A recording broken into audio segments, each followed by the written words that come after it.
আল্লাহ তাআলা ইরশাদ করছেন, ইয়া আইয়ুহাল্লাযীনা আমানু যকুরুল্লাহা যিকরান কাসীরা ওয়া সাব্বিহুহু বুকরাতান ওয়া আসীলা। অর্থাৎ ওহে বিশ্বাসীরা, তোমরা বেশি বেশি আল্লাহর জিকির করো বা আল্লাহ তাআলাকে স্মরণ করো, আর সকাল সন্ধ্যা তার পবিত্রতা বা তার মহিমা ঘোষণা করো। বিভিন্ন আয়াতে একই কথা আল্লাহ তাআলা রিপিট করেছেন যে আমাকে বেশি বেশি স্মরণ করো, বেশি বেশি আমার জিকির করো, সকাল সন্ধ্যা আমার পবিত্রতা এবং মহিমা তোমরা ঘোষণা করো।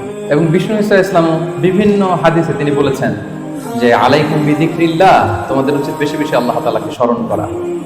এক লোক রাসূল সাল্লাল্লাহু আলাইহি ওয়াসাল্লামকে বলল, ইয়া রাসূলুল্লাহ, ইন্না শারাইআল ইসলামি ক্বাদ কাসুরাত আলাইয়া, ইসলামের বিধান তো অনেক, তো এত বিধানের মধ্যে থেকে আমি কোনটা পালন করব?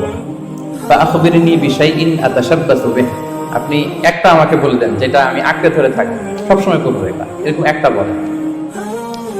তখন রাসূল সাল্লাল্লাহু আলাইহি ওয়াসাল্লাম বললেন যে লা ইয়াযহালু লিসানুকা রাতাবান মিন যিকরিল্লাহ, তুমি যদি একটা সাজেশন চাও তাহলে আমি বলবো যে তোমার জিহ্বাটা যেন সবসময় আল্লাহর জিকিরে সিক্ত থাকে।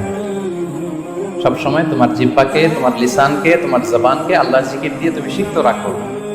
Always keep you tongue moist with the remembrance of আল্লাহ সুবহানাহু ওয়া তাআলা, আল্লাহর জিকিরে, আল্লাহর স্মরণে তোমার জিহ্বাটাকে সিক্ত রাখো।